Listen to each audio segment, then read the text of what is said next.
Republican strategist Leslie Sanchez and Amy Holmes, who's news anchor for the Glenn Beck website, The Blaze. Good to have both of you with us this morning. Leslie, as a strategist, you're looking at this. You're looking at the way that Herman Cain has handled this situation since it first broke 10 days ago or so.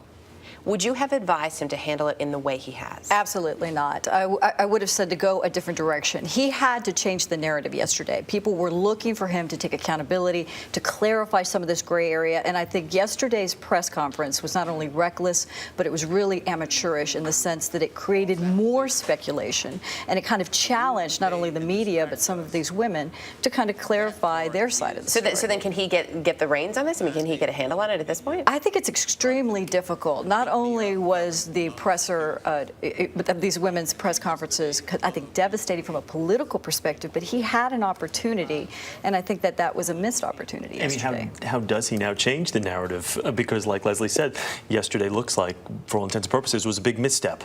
It was a big misstep, and I think it will be very difficult for him to do that. And clearly, in the Republican debate, all eyes will be on him, looking for any kind of policy stumbles now, even more scrutiny, that it won't be considered sort of refreshing, candid, non-politician speak.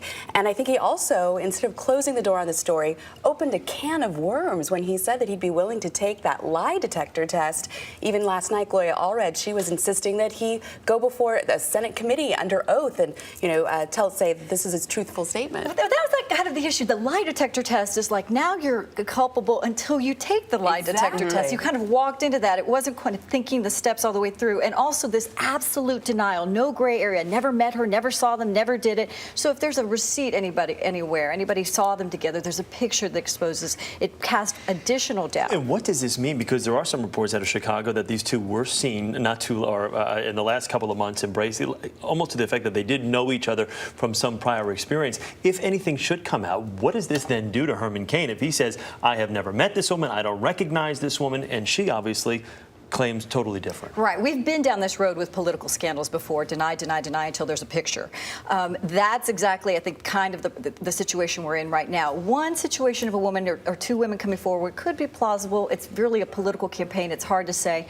You start getting 3, 4, and it looks like a pattern. And the question is, this is a very difficult thing, of sexual harassment, for women to be a footnote in history, essentially, and decide to put their name for the rest of history next to a presidential candidate. It's a very tough decision. We have to take it seriously.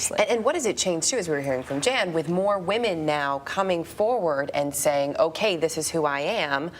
How does that then change the dialogue for him? Well, we're already seeing it change the dialogue. Reuters has a poll out that after the press conference of Sharon Bialik, that 39% of GOPers, they believed her.